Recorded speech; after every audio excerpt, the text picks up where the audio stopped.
जुगाड़ू ससुराल। एक घने जंगल में मूसलाधार बारिश हो रही थी। लकड़ियों और बड़े बड़े पत्तों से बने एक बहुत ही छोटे से छप्पर के नीचे पूरा परिवार बैठा हुआ था। अरे बहुओं, ये कैसा घर बनाया है तुम लोगों ने। वैसे ही तो हम बाढ़ की वजह से गांव से बेघर होकर इस जंगल में रहने को मजबूर हैं। और ऊपर से ये छप्पर देखो कैसे पानी टपक रहा है। तुम तो बहुत बड़ी जुगाड़ू बनती थी ना, फिर ये क्या कबाड़ बना दिया है। माँ जी, हमने तो अपनी तरफ से पूरी कोशिश की थी, पर अब हम क्या करें। तभी बहुत तेज हवा आती है। मम्मी, घर उड़ जाएगा हमारा। अरे सब एक दूसरे का हाथ पकड़ लो, हवा बहुत तेज है। तूफान और बारिश और तेज हो जाती है और जो छप्पर बना हुआ था वो गिर जाता है और परिवार वाले अंदर पूरी तरह से फंस जाते हैं। आखिर ऐसा क्या हुआ था जो कि परिवार को अपना घर छोड़कर इस जंगल में आना पड़ा? इनकी हालत कैसे हुई, ये जानने के लिए हमें कहानी में थोड़ा पीछे चलना होगा।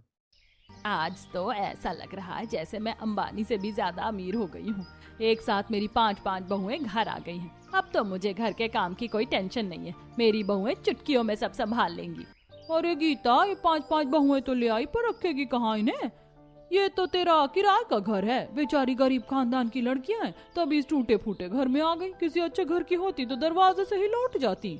अरे सुनिए बहन जी, हम जानते हैं कि हमारा घर नहीं है और हम किराए से रहते हैं, लेकिन हम ईमानदारी से अपना किराया हमेशा टाइम पर भरते हैं। यकीन ना हो तो मकान मालिक से पूछ लेना। और मेरी बहुओं को हमारे इस कच्चे घर से कोई शिकायत नहीं है। बाबूजी सही कह रहे हैं काकी जी, आप लोग फिक्र मत कीजिए। हमारे लिए सोने चांदी का महल जरूरी नहीं है, एक अच्छा और प्यार करने वाला परिवार जरूरी है। अगर बाबूजी हमें किसी जंगल में भी ले जाकर रखते ना, तो हम वहाँ भी खुशी खुशी चले जाते। हाँ बाबूजी, आप क्यों इन लोगों के मुंह लग रहे हैं। आप इन लोगों की बातों पर ध्यान मत दीजिए। बहुओं की ये बातें सुनकर आसपास की औरतें वहां से चली जाती हैं। गीता अपनी बहुओं का गृह प्रवेश करवाती है। तभी अचानक तेज बारिश शुरू हो जाती है। लो भाई, हो गया शुरू। ये बारिश ना हर बार ऐसे ही हमारी खुशियों में पानी फेरती है। अब इस छत से जगह जगह पानी टपकेगा और हम रात भर सो नहीं पाएंगे। सही कह रही हो मम्मी, थोड़ी देर में हमारा ये घर नहीं पूरा वाटर पार्क बन जाएगा। अरे बहुआ, जल्दी जल्दी बाल्टियां लाओ, जहाँ पानी गिर रहा है वहाँ रख दो। माँ जी, अगर हम बर्तन नीचे जमीन पर रखेंगे तो फिर हम लोग बैठेंगे और सोएंगे कहाँ। पूरी जगह तो बर्तन ही घेर लेंगे। तो और क्या करें। आप रुकिए, मैं अभी कुछ करती हूँ। पायल घर में पड़ी कुछ पुरानी रस्सियां लाती है। वो एक लकड़ी के बक्से पर चढ़ती है और बाल्टियों को रस्सी से बांधकर सीधा छत से लटका देती है, जहाँ से पानी टपक रहा था। ये देखिए, अब सारा पानी सीधे इन बर्तनों में भरता रहेगा। नीचे की जमीन एकदम सूखी रहेगी और हमें सोने के लिए पूरी जगह मिलेगी। अरे वाह बहू, तूने तो कमाल का दिमाग लगाया। देखा डैड, हमारी पत्नियां कोई ऐसी वैसी नहीं है। इनका दिमाग तो कंप्यूटर से भी तेज चलता है। फुल जुगाड़ू है ये। अगले दिन सुबह पांचों बहुएं पहली रसोई बनाने के लिए किचन में जाती हैं। किचन बहुत ही छोटा था। अरे बाप रे, ये तो माचिस की डिब्बी जितनी रसोई है और चूल्हा भी जमीन पर है। यहाँ बैठकर खाना बनाएंगे तो धुएं से हमारी आंखें ही फूट जाएंगी। कोई नहीं, चलो हम पांचों मिलकर इसे ठीक करते हैं। बिंदिया और आरती बाहर से कुछ ईंटें और एक बड़ा सा पत्थर उठाकर लाती हैं। वो किचन की खिड़की के ठीक पास ईंटें रखकर उस पर वो बड़ा पत्थर रख देती हैं और एक प्लेटफॉर्म तैयार कर लेती हैं। लो, अब हम इस पर अपना चूल्हा रखेंगे। इससे धुआं सीधे खिड़की से बाहर जाएगा और हमें बैठकर खाना भी नहीं बनाना पड़ेगा। उधर पायल और मीरा लकड़ियों से अलमारी बना लेती है, जहाँ सारे राशन के डिब्बे और बर्तन रख दिए जाते हैं। फिर पांचों खाना तैयार करती हैं, घर वालों को सर्व करती हैं। वाह, खाने में तो एकदम 5 स्टार होटल वाला स्वाद आ रहा है। खाना तो बढ़िया है ही, पर मैंने रसोई देखी। तुम पांचों ने तो उस छोटी सी जगह को भी एकदम जन्नत बना दिया है। कमाल की जुगाड़ू हो तुम सब। दोपहर का समय हो जाता है। गीता जी टेंशन में बैठी हुई थी। पांचों बहुएं उनके सामने खड़ी हुई थी।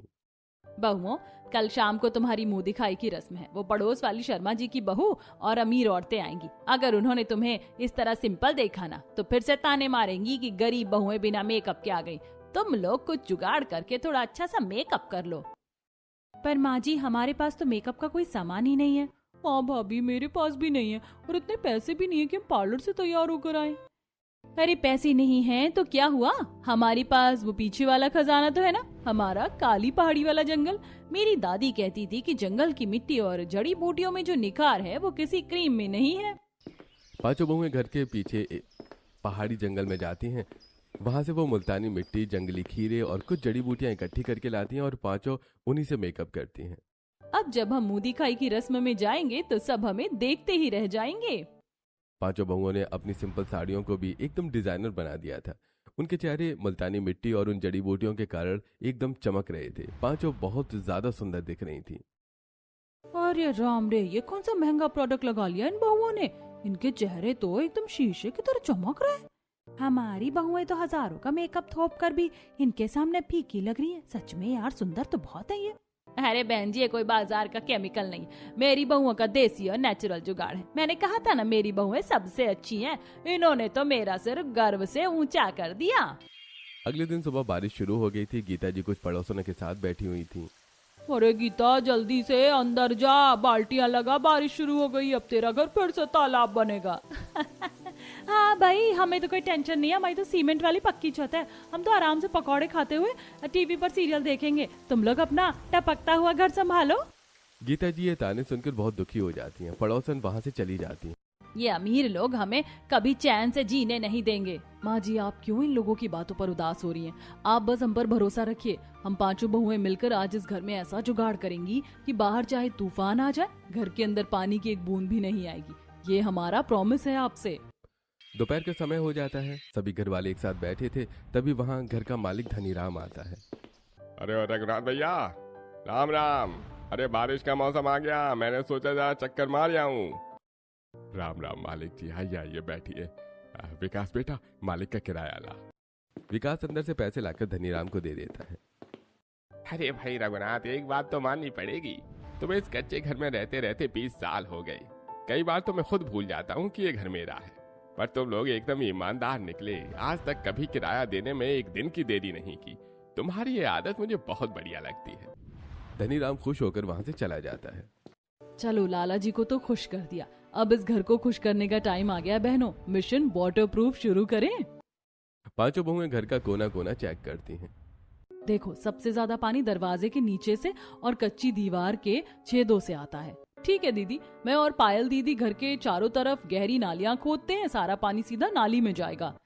और मैं और आरती इस पन्नी को छत पर ऐसे बिछाएंगे कि पानी छत पर रुकेगा ही नहीं, स्लाइड होकर सीधा नाली में गिरेगा।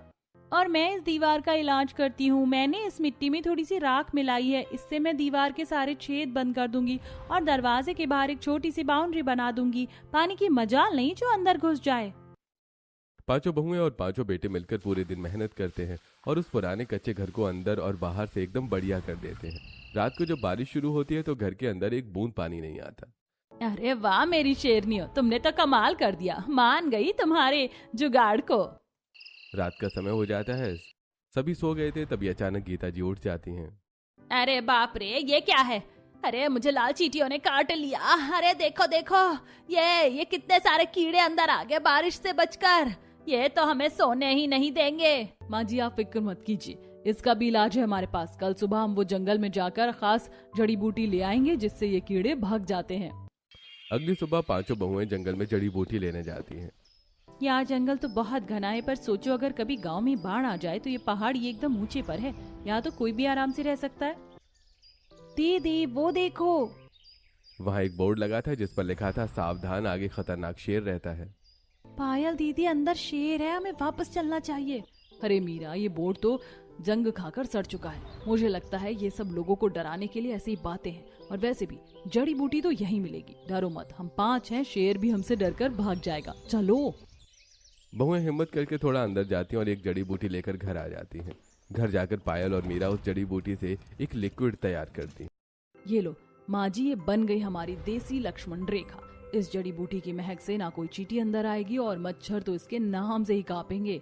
और मजे की बात तो ये है कि इसमें से बाजार वाले केमिकल जैसी बदबू भी नहीं आ रही, एकदम अच्छी खुशबू आ रही है। कुछ दिनों बाद गांव में बहुत तेज बारिश होती है। पक्के घरों में भी पानी भरने लगता है। सभी गांव वाले परेशान होने लगते हैं। बस 5 बहुओं के घर में ही पानी नहीं भर रहा था। उधर धनीराम का पक्के घर में भी पानी भर गया था। अरे भाई, अरे राम रे, अरे मेरा लाखों का घर डूब गया, सब बर्बाद हो गया। अरे धनीराम जी, तुम्हारे तो पक्के घर में बाढ़ आ गई, और वो जो तुम्हारा कच्चा घर है ना, उसमें रघुनाथ का परिवार रहता है, और उनकी बहुओं ने पता नहीं कौन सा जादू किया है। उनके घर में तो एक बूंद पानी नहीं गया। क्या मेरा कच्चा घर पानी में नहीं डूबा? मेरा परिवार यहाँ डूब रहा है और वो किराएदार वहाँ सूखे में मजे कर रहे हैं। ये नहीं हो सकता। रात का समय हो गया था। सभी घर वाले सोने की तैयारी कर रहे थे। तभी धनीराम जी वहां गुस्से में आ जाते हैं। अरे मालिक, आप इतनी रात में बारिश में? चुपचाप अपना सामान उठाओ और निकलो हमारे घर से बाहर। तुमने 20 साल से मेरे घर पर कब्जा कर रखा है, खाली करो अभी के अभी। अरे मालिक, ये आप क्या कह रहे हैं? हमने तो परसों ही आपको किराया दिया था। हमारे बच्चे इस घर में बड़े हुए हैं। इतनी रात को भयंकर बारिश है, हम कहाँ जाएंगे? हम कहीं नहीं जाएंगे बाबूजी। और धनीराम जी, माना कि ये घर आपका है, लेकिन कानून नाम की भी कोई चीज होती है। आपने हमसे किराया लिया है, आप हमें रातों रात बारिश में ऐसे जानवरों की तरह बाहर नहीं फेंक सकते। अरे इस गांव का कानून मैं हूँ। मेरे खुद के घर में पानी भर गया है, मेरा परिवार यहाँ रहेगा। धनीराम जी, आप और आपका परिवार भी यहाँ रह सकता है, हम मिलकर रह लेंगे, जगह बहुत है, पर प्लीज हमें इस बारिश में मत निकालिए। मुझे तुम भिखारियों के साथ नहीं रहना, मुझे ये घर खाली चाहिए। धनीराम जी कुछ गुंडों को बुलाते हैं और पूरे परिवार को घर से बाहर निकलवा देते हैं। ये भगवान, ये कैसा इंसाफ है। हमने अपने हाथों से उस घर को बचाया और उस जालिम ने हमें ही बाहर निकाल दिया। ये बहुत गलत किया उस धनीराम ने। रघुनाथ गांव वालों से मदद मांगने के लिए जाता है। बहन जी प्लीज, आज रात के लिए हमें अपने घर में रुकने दीजिए, बारिश बहुत तेज हो रही है इसलिए। अरे भागो यहाँ से, हमारे घर में वैसे ही पानी भर रहा है, जाओ यहाँ से। कोई भी परिवार मदद नहीं करता, सभी घर वाले परेशान होने लगते हैं। अब हम क्या करें रघुनाथ जी, गांव के सारे रास्ते बंद हैं, पानी बढ़ता जा रहा है, हम तो डूब जाएंगे। माँ जी, बाबूजी, हमारे पास एक रास्ता है, वो पहाड़ी वाला जंगल। पागल हो गई है तुलसी, वहीं खूंखार जंगली जानवर है, जाना मौत के मुंह में जाने जैसा है। विकास, गांव में रुकना भी मौत ही है। ना हमारे पास शहर जाने के पैसे हैं, ना कोई हमें नाव दे रहा है। वो पहाड़ी ही इकलौती ऐसी जगह है जो इतनी ऊंची है जहां बाढ़ का पानी नहीं पहुंच सकता। आप लोग चलिए, हम आपको कुछ नहीं होने देंगे, जो भी मुसीबत आएगी हम उसका सामना करेंगे। पूरा परिवार बहुओं की बातें सुनकर उस पहाड़ी वाले जंगल में आ जाता है। बारिश बहुत तेज हो रही थी। भाभी, मुझे बहुत ठंड लग रही है। रुको सोनल, मैं कुछ करती हूँ। मीरा, तुलसी, मेरे साथ आओ। पांचों बहुएं कुछ बहुत बड़े बड़े पत्ते और बेलें तोड़ कर लाती हैं। वो उन पत्तों को बेलों से सिलकर एक बहुत बड़ी छतरी बना लेती हैं। माँ जी, बाबूजी, सोनल, आप लोग सब इसके नीचे आ जाओ। और तुम पांचों भी तो भीग रही हो। अरे माँ जी, हम तो किसान की बेटियां हैं, हमें तो बचपन से बारिश में भीगने की आदत है। आप लोग इसके अंदर रहिए, अगर आप बीमार पड़ गए तो हम कैसे संभालेंगे। पूरी रात वो पांचों बहुएं उस भयंकर तूफान और मूसलाधार बारिश में उस पत्तों की छतरी को अपने हाथों से ताने खड़ी रहती हैं, ताकि उनका परिवार ना भीगे। अगली सुबह बारिश रुक जाती है। सब खत्म हो गया गीता, गांव भी डूब गया, आसपास के गांव भी डूब गए। अब हम बीच जंगल में फंस कर रह गए हैं। हम कैसे क्या करेंगे कुछ समझ नहीं आ रहा है। बाबूजी, आप ऐसे हार कैसे मान सकते हैं।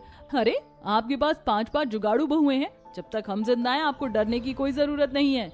सही कहा बिंदिया ने, उस धनीराम ने हमारा कच्चा घर छीना है ना। कोई बात नहीं, हम इस जंगल में अपनी मेहनत से ऐसा महल खड़ा करेंगी कि आंधी तूफान तो क्या, कोई भी उसे तोड़ नहीं पाएगा। हम यहाँ अपनी जुगाड़ से अपना घर बनाएंगे। पांचों बहुएं मिलकर एक बड़े से पेड़ के नीचे लकड़ियों का एक टेम्परेरी घर बनाती हैं और उसके पत्तों से छत कर देती हैं। यार, भूख के मारे तो जान निकल रही है, कुछ खाने को है क्या? ये लो अरबी के पत्ते, मैंने बचपन में अपनी दादी को इन्हें बनाते देखा है। पर तुलसी, लकड़ियाँ तो सारी गीली हैं, आग कैसे जलेगी। रुको, मैं कुछ करती हूँ। तुलसी उन गीली लकड़ियों को ऊपर से छील देती है। अंदर की लकड़ी सूखी थी, फिर वो आग जला देती है। वो अरबी के पत्तों को रोल करके उस पर आग पर सेंकती है। वाह बहू, ये अरबी के पत्ते तो खाने में अच्छे लग रहे हैं। सभी अरवाले अरबी के पत्ते खा लेते हैं। चलो, पेट पूजा हो गई, अब असली काम शुरू। हमें जंगल के और अंदर जाना होगा। पर पायल, वहाँ शेर है। अरे, शेर होगा अपने घर में, हम तो शेर नहीं आए, डरो मत, चलो। पांचों बहुएं अपने पतियों को लेकर जंगल के अंदर जाती हैं। पायल जोर से बोलती है, ये देखो, लकड़ियां अंदर से एकदम ठोस और बाहर से वाटरप्रूफ होती हैं। अगर हम इनसे घर बनाएंगे तो ये पानी से कभी नहीं सड़ेंगी। सब मिलकर वो लकड़ियां काट कर लाते हैं। बहुएं उन लकड़ियों से एक छप्पर बनाती हैं। वो छत पर घास और चौड़े पत्तों की कई लेयर इस तरह लगाती हैं कि बारिश का पानी छत पर जमा नहीं होता। अब पानी छत पर रुकेगा ही नहीं, सीधा नीचे गिरेगा। सब लोग उस नई छप्पर में आकर बैठ जाते हैं। चलो भाई, कम से कम सिर छिपाने की जगह तो मिली, और नीचे ये सूखी लकड़ियां बिछाने से कीचड़ भी नहीं लग रहा। तभी आरती जंगल से कुछ जंगली टमाटर और सब्जियां लेकर आती है। वो घर के अंदर ही एक छोटा सा चूल्हा बनाती है, लेकिन चूल्हा जल नहीं रहा था। यार, हवा बहुत तेज है, आग बार बार बुझ रही है। हवा से सब्जियां पूरी तरह पक नहीं पाती। सब लोग वो अधकची सब्जियां ही खाकर सो जाते हैं। रात को सभी घर वाले सो रहे थे, तभी तेज आंधी तूफान आ जाता है और सभी घबरा के उठ जाते हैं। तेज हवा से छप्पर गिर जाता है और परिवार वाले बने वाले थे, लेकिन पांचों भगवान खड़ी हो जाती हैं और उस छप्पर को गिरने नहीं देती। छोड़ दो बहुओं, तुम दब जाओगी। कुछ नहीं होगा माँ जी, जब तक हम हैं आप पर आंच नहीं आने देंगे। पांचों बहुएं रात भर उस छप्पर को पकड़े खड़ी रहती हैं। उनकी चोट भी लग गई थी, लेकिन तब भी वो हार नहीं मानती। सुबह बारिश थम जाती है। पांचों बहुएं अपने परिवार को बाहर निकाल देती हैं और छप्पर की छत को छोड़ देती हैं। अरे रघुनाथ भैया, ये यहाँ खतरों के खिलाड़ी खेल रहे हो क्या? अरे नीचे हाईवे पर एक नाव वाला आया है, 500 रुपए ले रहा है और सीधा शहर छोड़ रहा है। पैसे हो तो चलो हमारे साथ, वरना इस जंगल में सड़कर मर जाओगे। हमारे पास तो एक फूटी कौड़ी नहीं है, सारे पैसे तो घर में ही छूट गए। गांव वाले मजाक उड़ाते हुए वहां से चले जाते हैं। देख लिया अपनी जुगाड़ का नतीजा। मैं तो पहले ही कह रही थी कि ये छप्पर टिकेगा नहीं, टूट जाएगा। अब क्या करोगी? अब कैसे घर बनाओगी रहने के लिए? माँ जी, एक बार में तो रोटी भी गोल नहीं बनती, ये तो फिर भी घर है। हम घायल हैं तो क्या हुआ, हार नहीं मानी है हमने। इस बार ऐसा घर बनेगा जो बाहुबली भी नहीं तोड़ पाएगा। कुछ घंटों बाद पांचों बहुएं और पांचों बेटे बड़े बड़े पत्थर उठाकर लाते हैं। पायल, इन पत्थरों का क्या करना है? विकास, कल रात पानी नीचे से आया था। इससे पहले हम इन बड़े पत्थरों को जोड़कर एक ऊंचा चबूतरा बनाएंगे। पानी कितना भी भर जाए, हमारे घर के अंदर एंट्री नहीं मार पाएगा। और माँ जी ये देखिए, ये वो लकड़ियाँ हैं जो पानी में कभी नहीं सड़ती। हम इस चबूतरे के ऊपर इन लकड़ियों से दीवारें खड़ी करेंगे। अरे पर तुम लोगों को चोट लगी है, थोड़ा आराम कर लो। अरे माँ जी, हमें कुछ नहीं हुआ है, आज शाम तक दीवारें बन जाएंगी, आप बस देखते जाइए। पांचों बहुएं और बेटे मिलकर एक ही दिन में उस ऊंचे चबूतरे पर मजबूत लकड़ियों से दीवारें खड़ी कर देती हैं। अगले दिन बहुएं कूड़े से कुछ पॉलिथीन उठाकर लाती हैं। भाभी, ये कचरे जैसी पन्नियां क्यों ले आई? और ये इतनी छोटी है, इनसे छत कैसे बनेगी? पक्का बीच में से पानी लीक करेगा और हम फिर भीगेंगे। अरे मेरी आलिया भट्ट, तू टेंशन ना ले, ये छोटी पन्नियां हैं, पर हम इन्हें देसी फेविक्विक से जोड़ेंगे। बिल्कुल, हम इन पन्नियों के किनारों को आग में हल्की पिघलाकर एक दूसरे के ऊपर चिपका देंगे। ये पिघलकर ऐसा वाटरप्रूफ ग्लू बनाएंगी कि एक बूंद पानी अंदर नहीं आएगा। बहुएं बहुत ही सावधानी से आग पर पन्नियों को पिघलाकर जोड़ती हैं और एक बहुत बड़ी पॉलिथीन तैयार कर लेती हैं। वो उसे छत पर कसकर बांध देती हैं। रात को तेज बारिश होती है, पर घर के अंदर एक बूंद पानी नहीं आता। अरे वाह मेरी शेरनियों, तुमने तो सच में जादू कर दिया। बाहर तेज बारिश हो रही है, पर अंदर बिल्कुल पानी नहीं आ रहा। मजा आ गया। रात हो जाती है। सभी घर वाले सोने की कोशिश कर रहे थे, लेकिन कोई ठीक से सो नहीं पा रहा था। हाय राम, इन पत्थरों पर तो मेरी हड्डियां टूट जाएंगी। माँ जी, आप 10 मिनट रुकिए, मैं कुछ करती हूँ। मीरा और आरती बाहर जाती हैं और बारिश में घास काट कर लाती हैं। वो फर्श पर पहले लकड़ी बिछाती हैं और उसके ऊपर उस घास की एक मोटी लेयर बिछा देती हैं। ये लीजिए माँ जी, जंगल का स्पेशल गद्दा रेडी है। अब सोकर देखिए, एकदम बढ़िया नींद आएगी। आहा, सच में बहू, अब आएगी ना इस पर बढ़िया नींद। पूरा परिवार घास पर सो जाता है। दोपहर हो जाती है। पांचों बहुओं ने घर के अंदर ही चूल्हा बना लिया था। वो उस पर ही जंगली सब्जियां बना रही थी। चूल्हा जलने से पूरे घर में धुआं हो रहा था। अरे भाभी, क्या कर रही हो? मेरी तो आंखों से आंसू रुक ही नहीं रहे। ये घर है या कोई धुआं फैक्ट्री? अरे बहू, ऐसे तो हम खाने से धुएं से ही निपट जाएंगे। दीदी, ऐसे काम नहीं चलेगा। बारिश में घर बंद रहता है और धुआं बाहर नहीं जा पा रहा है। हमें बनाने की बहुत दिक्कत होगी। हाँ आरती, हमें इस घर में खाना नहीं बनाना चाहिए। हम अपने लिए एकदम अलग और स्पेशल देसी किचन तैयार करेंगे। चलो काम पे लगो। पांचों बहुएं घर से थोड़ा दूर एक ऊंचा चबूतरा तैयार करती हैं और उस पर लकड़ियों से एक बढ़िया किचन तैयार कर लेती हैं। बाहर वो जुगाड़ से पॉलिथीन लगा देती हैं और अंदर रसोई को मिट्टी से अच्छे से लीप देती हैं। ये मिट्टी सूखने के बाद फायर प्रूफ का काम करेगी। लकड़ी कभी आग नहीं पकड़ेगी। और ये देखो, हमने खिड़की बनाई है जिससे सारा धुआं बाहर चला जाएगा। इसकी छत भी हमने बड़े बड़े पत्तों से बनाई है। ये हमारी एकदम बढ़िया रसोई है जिसे आंधी तूफान हिला भी नहीं पाएगा। और कल हम इसमें बर्तन रखने के लिए लकड़ी की अलमारियां भी बनाएंगे। अरे वाह, मेरी बहुओं ने तो अपनी जुगाड़ से कमाल ही कर दिया। अगले दिन सुबह घर के बाहर तुलसी और मीरा मिट्टी से कुछ बना रही थी। भाभी, अब ये आप कुम्हारों की तरह मिट्टी के बर्तन क्यों बना रही हो? अरे सोनल, अब जंगल में धनिया मिर्ची या टमाटर तो है नहीं हमारे पास, और हर रोज इतनी दूर घने जंगल में सब्जी तोड़ने जाना खतरे से खाली नहीं है। इसलिए हमने ये देसी गमले बनाए हैं। हम इनमें जंगली सब्जियों के बीज बोकर इन्हें घर के अंदर रख देंगे। बस फिर इनमें सब्जियां लगना स्टार्ट हो जाएंगी और हमें मुफ्त की सब्जियां मिलेंगी। वाह भाभी, यू गाइस आर जीनियस। अगले दिन सुबह का समय था। सोनल अभी झरने से नहाकर लौटी थी। भाभी, मैं कल से उस झरने पर नहाने नहीं चाहूंगी। मुझे तो वहाँ बहुत डर लगता है। ऐसा लगता है जैसे मैं खतरों के खिलाड़ी के टास्क में आ गई हूँ। कोई भी जंगली जानवर आ सकता है और पत्थर इतने चिकने हैं कि मैं फिसल कर गिर गई तो मेरी तो हड्डियाँ टूट जाएंगी। अरे मेरी प्यारी कटरीना, क्या तू इतना टेंशन क्यों ले रही है? हम हैं ना। हाँ सोनल, तूने इतने दिन एडजस्ट किया बहुत है। अब हम तेरे लिए ऐसा बाथरूम बनाएंगे कि तू भी क्या याद रखे कि चलो बहनों लकड़ियाँ काटो। पांचों बहुएं घर से थोड़ी दूरी पर एक समतल जगह चुनती हैं। वो वहां गोल आकार में लकड़ियां गाड़ कर दीवार तैयार कर लेती हैं। बहुएं उस बाथरूम के ऊपर घास की छत बना देती हैं। ये लो सोनल, तैयार कर दी हमने तेरे लिए एकदम बढ़िया बाथरूम। वाह भाभी, ये तो बहुत बढ़िया है। पर ये सिर्फ ऊपर घास क्यों लगाई है आपने? अरे यही तो असली जुगाड़ है। जब बारिश होगी ना तो पानी इस घास से नीचे गिरेगा, तुझे एकदम फव्वारे वाली फील आएगी। ओह माय गॉड भाभी, आप लोग सच में जीनियस हो। अब तो मैं मजे से नहाऊंगी। रात का समय हो जाता है। पूरा परिवार घर के अंदर बैठा हुआ था। अरे यार, ये जंगल के कीड़े तो मेरा खून पी गए। नीचे फर्श पर कितना भी गद्दा बिछा लो, ये चींटियां और छोटे मोटे कीड़े तो पहुंच ही जाते। नींद ही नहीं आ रही। माँ जी, आप सही कह रही हैं, जमीन पर सोना सेफ नहीं है। कल हम इसका परमानेंट इलाज करते हैं। अगली सुबह पांचों बहुएं अपने पतियों के साथ जंगल के और अंदर जाती हैं। वो वहां से बहुत मोटी और मजबूत लकड़ियां काट कर लाती हैं और लकड़ियों से पलंग, कुर्सियां और एक बड़ा सा सोफा तैयार कर लेती हैं। माँ जी, अब हमने इन पलंग और सोफे के चारों पायों पर वो अपनी स्पेशल जड़ी बूटी वाला लिक्विड लगा दिया है। अब कीड़े तो क्या, मच्छर भी इस पलंग के आसपास नहीं भटकेंगे। अरे वाह बहुओं, तुमने तो जंगल में शहर के शोरूम वाला मजा ला दिया।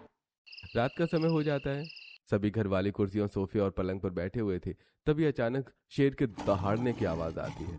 हे भगवान, ये तो शेर की आवाज थी। अरे बहुओं, अभी तो हम जाग रहे हैं तो पता चल गया। सोचो अगर रात में सोते हुए वो आ गया तो यहाँ तो इतना अंधेरा रहता है, वो तो हमें सीधा अपना डिनर बना लेगा। कुछ उजाले का जुगाड़ करो बहुओं, मुझे बहुत डर लग रहा है। माँ जी, आप घबराइए मत, हम अभी रोशनी का इंतजाम करते हैं। अगले दिन पांचों बहुएं जंगल में जाती हैं और पेड़ों से गोंद इकट्ठा करके मसाले तैयार करती हैं। साथ में पांचों बहुएं घर, बाथरूम और किचन के आसपास ऊंची ऊंची लकड़ियों की कांटेदार बाउंड्री खड़ी कर देती हैं। अब यहाँ शेर कभी नहीं आ सकता। पर बहुआ, अगर वो भूखा शेर हुआ तो वो तो इन कांटों को तोड़कर भी अंदर आ सकता है। फिर क्या होगा? अरे माँ जी, ये कांटे तो सिर्फ उसे अटकाने के लिए हैं। उसका असली इंतजाम तो हमने बाउंड्री के अंदर किया है। हमारी गारंटी है वो हमें छू भी नहीं पाएगा। ऐसा क्या जादू किया है तुमने? वो तो सरप्राइज है माँ जी, जब वो आएगा तब खुद ही देख लेना। कुछ दिनों बाद पूरा परिवार खुश होकर घर के अंदर बैठा हुआ था। अरे कसम से मुझे तो विश्वास ही नहीं हो रहा है कि हम इस भयंकर बाढ़ और तूफान में इस घने जंगल में इतने आराम से रह रहे हैं। और नहीं तो क्या, पांचों तो मिशन इम्पॉसिबल की हीरोइन है। पर बहुओं, पता नहीं हमारे उस कच्चे घर का क्या हाल हो रहा होगा। माँ जी, आप उस धनी राम की बिल्कुल टेंशन मत लीजिए। हमें यकीन है कि वो वहाँ चैन से सो नहीं पा रहा होगा। वो क्यों? अरे माँ जी, हमने घर को बचाने के लिए जो जुगाड़ किए थे उन्हें समय समय पर ठीक करना पड़ता है। धनी राम तो एक नंबर का कामचोर और आलसी इंसान है, उसने पक्का कुछ नहीं किया होगा। उधर गांव में धनी राम जी घर में अपने परिवार के साथ आराम से सो रहे थे। छत में एक जगह से पानी आने लगा था और दीवार भी पानी से भीगने लगी थी, लेकिन धनी राम जी को इस बारे में कुछ पता नहीं था। कुछ दिनों बाद गीता जी और सोनल जंगल में जंगली सब्जियां ढूंढने गई थी। तभी अचानक वो दोनों एक दलदल में फंस जाती हैं। मम्मी, हम डूब रहे हैं, बचाओ हमें। अरे बहुओं, बचाओ हमें। पांचों बहुएं उनकी आवाज सुन लेती हैं और वो जल्दी से दलदल के पास आती हैं। माँ जी, हिलना मत, जितना हिलोगी उतना अंदर जाओगी। दीदी, कुछ रस्सी जैसी चीज चाहिए, मैं बेले काट कर लाती हूँ। बहुएं जल्दी से मजबूत जंगली बेलों को काटकर एक मोटी रस्सी बनाती हैं और उसे रस्सी के सहारे वो गीता जी और सोनल को खींच लेती हैं, लेकिन उन दोनों को किसी कीड़े ने काट लिया था। भाभी, बहुत दर्द हो रहा है, मेरा पैर सुन्न हो रहा है। दीदी, ये तो किसी जहरीले कीड़े का डंक है, जहर ऊपर चढ़ रहा है, हमें कुछ और करना होगा। इन सबको जल्दी से घर ले जाओ, जब तक मैं जड़ी बूटी लाती हूँ ढूंढकर। चारों बहुएं गीता जी सोनल को घर ले आती हैं। थोड़ी देर बाद मीरा जड़ी बूटी ढूंढ कर लाती है और उनको पिलाती है, जिससे वो ठीक हो जाती हैं। आज तूने मेरी और मेरी बच्ची की जान बचा ली। बहुओं, तुम पांचों कोई आम औरतें नहीं हो, तुम तो हमारे साक्षात देवी का रूप हो। रात हो जाती है। पूरा परिवार एक साथ बैठा हुआ था। तभी शेर के दहाड़ने की आवाज आती है। ये भगवान, वो आ गया, उसने बाउंड्री पार कर ली है। हाय राम, आज तो ये हमें जिंदा नहीं छोड़ेगा। माँ जी आप लोग पीछे रहिए, आने दो इसे। पायल पागल हो गई हो क्या? वो हमें कच्चा चबा जाएगा। अरे आप लोग शांत रहिए, उसे हमारी तरफ ही आने दीजिए। शेर जैसे ही आगे बढ़ता है और घर की तरफ आता है वैसे ही वो जाल में फंस जाता है। जाल काफी मजबूत था, शेर उस जाल से निकल नहीं पाता, वो उसमें बुरी तरह से फंस गया था। ये क्या हुआ बहुओं? इसे कहते हैं जुगाड़ वाला ऑटोमेटिक जाल। बाबूजी हमने बहुत ही मजबूत जंगली बेलों से ये जाल बनाया था। जैसे ही शेर ने उस लकड़ी पर पैर रखा, ऊपर पेड़ से बंधा हुआ भारी पत्थर नीचे गिरा और जाल ऊपर खिंच गया। हमने सुना था कि इस शेर ने कई लोगों को नुकसान पहुंचाया। अब हम फॉरेस्ट डिपार्टमेंट वालों को बुलाएंगे और इसे यहाँ से कहीं दूर छुड़वा देंगे। मेरी शेरनियों, तुमने तो असली शेर को भी हरा दिया। अगली सुबह फॉरेस्ट डिपार्टमेंट की जीप वहां आती है। ऑफिसर उस शेर को देखकर हैरान रह जाते हैं। अरे भाई, कमाल कर दिया आप लोगों ने। हम अपनी पूरी टीम और मॉडर्न बंदूकों के साथ भी इसे नहीं पकड़ पा रहे थे, और अब 5 बहुओं ने सिर्फ लकड़ी और बेलों की जुगाड़ से इसे पकड़ लिया। भैया, आप लोगों की बहादुरी के लिए सरकार आपको इनाम देगी। फॉरेस्ट ऑफिसर शेर को पिंजरे में बंद करके ले जाते हैं। अब बारिश बंद हो गई थी और गांव में से बाढ़ का पानी निकल गया था। वहीं धनीराम जी घर में रह रहा था। वो घर अब टूट चुका था। हे भगवान, अब मैं क्या करूं? यह घर भी टूट गया। अब मैं कहां जाऊंगा, कुछ समझ नहीं आ रहा है। कुछ दिनों बाद फॉरेस्ट डिपार्टमेंट वाले एक प्रोग्राम रखते हैं जिसमें 5 बहुओं को इनाम में पूरे के पूरे 5 लाख रुपए दिए जाते हैं। कार्यक्रम के बाद 5 बेटे उस फॉरेस्ट ऑफिसर के पास आते हैं। सर, हम इतने दिन जंगल में रहे, हमने जानवरों के तौर तरीके और जंगल के सर्वाइवल को बहुत अच्छे से समझ लिया है। क्या हमें फॉरेस्ट डिपार्टमेंट में कोई काम मिल सकता है? अरे बिल्कुल विकास, तुम लोगों का जो एक्सपीरियंस है वो बहुत काम का है। तुम्हें बस कुछ दिन की ट्रेनिंग और एक छोटा सा एग्जाम पास करना होगा। उसके बाद तुम सबको फॉरेस्ट ऑफिसर की पक्की सरकारी नौकरी मिल जाएगी।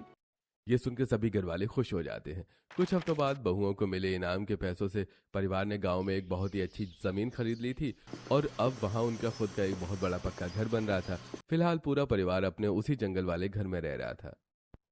कुछ भी कहो, जो भी हुआ बहुत बढ़िया हुआ। हमारी इन 5 बहुओं ने जो किया है ना, वो शायद ही कोई और कर सकता था। इन्होंने हर तरह से हमें बचाया, बारिश से, बाढ़ से, आंधी तूफान से और उस शेर से भी। सच में इन 5 की जितनी तारीफ करें उतनी कम है। इन 5 की तारीफ। एक दिन पायल और बिंदिया गांव में अपने बन रहे घर को देखने आती हैं। तभी उनकी नजर सड़क पर बैठे धनीराम पर पड़ती है। वो बहुत दुखी होकर वहां बैठा हुआ था। क्या हुआ धनीराम जी? आप तो कहते थे कि वो कानून आपका है। अगर आपने हमें उस कच्चे घर से ना निकाला होता तो हम उसकी जुगाड़ को संभालते रहते और वो घर कभी नहीं गिरता। आपके लालच और आलस ने आपको बेघर कर दिया। मुझे माफ कर दो बेटी। बाढ़ का पानी तो उतर गया, पर मेरा सब कुछ बह गया। अब मेरे पास अपने परिवार को रखने के लिए कोई जगह नहीं है। आप रोइए मत, हमारा गांव में पक्का घर बन रहा है। तब तक के लिए हमने जंगल में जो अपना जुगाड़ू घर बनाया है, आप अपने परिवार के साथ वहां जाकर रह सकते हैं। वो बहुत मजबूत है। तुम लोग सच में इंसान नहीं, देवी हो। मैंने तुम्हारे साथ इतना बुरा किया और तुम मुझे ही पनाह दे रही हो। सच में तुम 5 बहुत अच्छी हो, और जो मैंने गलती की उसके लिए मुझे माफ कर दो। मैं तुम सबसे माफी मांगता हूँ। कुछ समय बीत जाता है। परिवार का पक्का घर तैयार हो गया था। पूरा परिवार धूमधाम से अपने नए घर में आता है और अपने नए घर में गृह प्रवेश करता है। 5 बेटों को भी अब फॉरेस्ट डिपार्टमेंट में नौकरी मिल गई थी। सभी गांव वाले ये सब देखकर हैरान थे। अरे बाप रे, जो कल तक कच्चे घर में भीग रहे थे, आज उन्होंने महल खड़ा कर दिया। सच में यार, इन 5 बहुओं ने तो कमाल ही कर दिया। इन्होंने अपने गरीब परिवार को अमीर परिवार बना दिया। मुझे तो अपनी आंखों पर विश्वास नहीं हो रहा। मुझे तो जलन हो रही है इन लोगों से। आज मैं गर्व से कह सकती हूँ कि धन दौलत से कोई अमीर नहीं होता। अगर घर में ऐसी समझदार और हिम्मत वाली बहुएं हों तो ये धन दौलत से भी बढ़कर होती हैं। मेरी 5 बहुओं ने अपनी जुगाड़ से बहुत कुछ किया है और मैं ये सब कभी नहीं भूलूंगी। पूरा परिवार खुश होकर अपने नए घर में गृह प्रवेश करता है और सभी घर वाले बहुत खुश होते हैं।